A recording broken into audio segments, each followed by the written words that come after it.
30 days, 15 cities, over 60 houses visited. I pretended to be a serious buyer in the California housing market, and what sellers said to me completely changed how I see this state. Some of it was shocking. Some of it was actually kind of sad. And one seller said something to me that I still think about every single day. Stay with me until the end, because the last story is the one that nobody is talking about. So here's the situation in California right now in 22-26. The median home price in this state just hit 914 to the 810. Let that number sink in for a second. 914 to 810. And only 18% of California households, less than 1 in 5, can actually afford to buy at that price. That means 82% of people living in California right now are locked out. They cannot buy. They are renters by necessity, not by choice.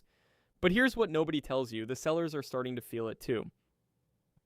So I decided to go find out for myself. I spent 30 days contacting sellers, visiting houses, playing the role of a serious buyer, and I kept notes on everything they said to me. This is what I found. Week 1, Los Angeles. I started in LA because that's where I expected the most confidence from sellers. A big city, always in demand, right? Wrong. The first house I visited was in the San Fernando Valley, listed at $879,000. Been on the market for 47 days. The seller's agent, let's call her Karen, she called me back within 20 minutes of my inquiry. 20 minutes. You have to understand, 2 years ago, these people were ignoring buyers. Now they're calling back in 20 minutes. During the tour, Karen mentioned, casually, like it was nothing, that the seller was willing to cover the buyer's closing costs. That's roughly $15,000 to $20,000 out of the seller's pocket, just to get someone to make an offer. Then she said something interesting. She said, the seller understands the market, he just wants to move on.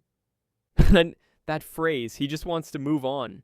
I heard it 11 more times over the next 30 days. I kept pushing. I told Karen I was interested, but that the monthly payment felt too high. You know what she did? She offered to have the seller pay for a mortgage rate buydown. That means the seller literally pays money up front to lower your interest rate for the first 2 years of the mortgage. Think about that. The seller is essentially subsidizing your mortgage just to close the deal. 3 years ago in California, that didn't exist. Sellers were getting 40 offers before lunch. Week 2, the Inland Empire, Riverside, San Bernardino. This is where people moved when they got priced out of LA. And now they're feeling priced out here too. I visited a house in Riverside listed at $589,000 dealers, 3 bedrooms, 2 bathrooms. The seller had already dropped the price twice. It started at $649,000 5 months earlier. The seller, I'll call him David, he was actually there during the showing, which is unusual. Most sellers leave. David stayed. And about 15 minutes in, he started talking. He told me he bought this house in 2019 for $380,000. He still has equity, but he's been trying to sell for 5 months and has had exactly 2 offers, both of which fell through because the buyers couldn't get financing. Then he said something that stopped me cold. He said, I need to sell because I'm moving my family to Texas. My wife already left with the kids 3 weeks ago.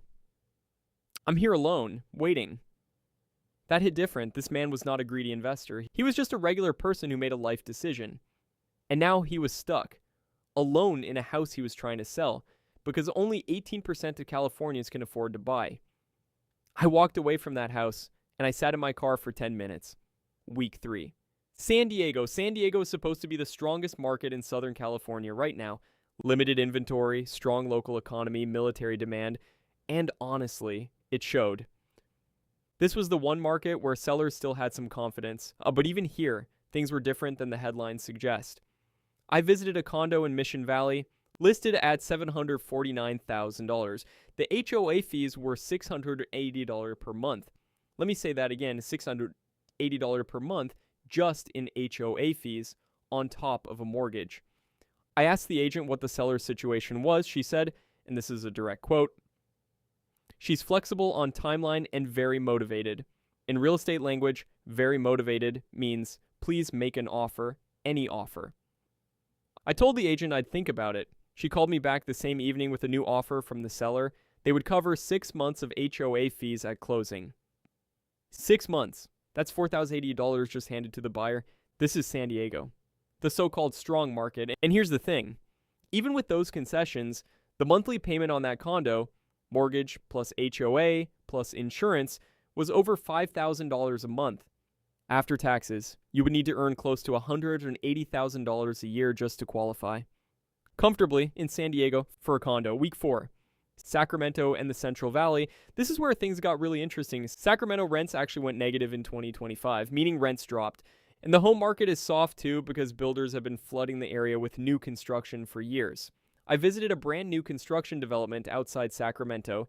The builder's sales agent, the most upbeat person I met in the entire 30 days, greeted me with coffee, cookies, and a laminated sheet of incentives. Here is what the builder was offering.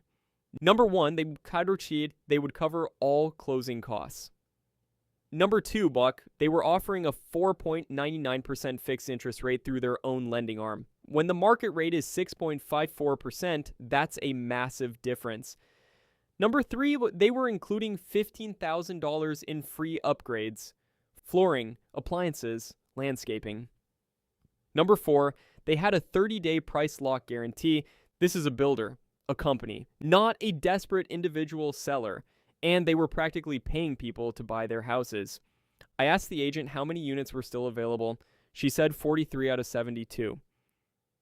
They had been selling for 8 months and were barely over halfway. In a normal market, that development would have been sold out before the first nail was hammered in. So after 30 days and 60 plus houses, what did I actually learn? Here's the thing nobody is saying out loud. California's housing market is not crashing. Prices are not collapsing. The median is still close to $915,000. But the market has completely flipped in terms of who is the power. 2 years ago, sellers ignored your calls, rejected your offers, and laughed at inspection requests. Today, sellers are covering your closing costs, buying down your interest rate, waiting weeks for your answer, and in one case, one standing alone in an empty house waiting to move to Texas. The California housing market isn't broken, but it is exhausted. And here's what that means for you. If you've been thinking about buying in California, this is the window.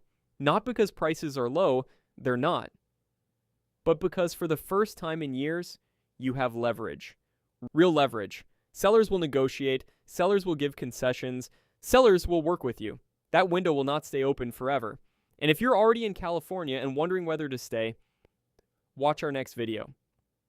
Because the city-by-city breakdown of where this leverage is strongest right now is something you need to see.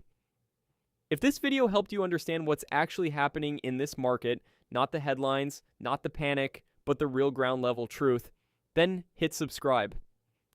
Because this is what we do on Cali Alert. We go deeper, we find the real stories, and we tell you what the headlines won't. Drop a comment below. If you were a buyer right now, which California city would you look in first? I'll see you in the next one.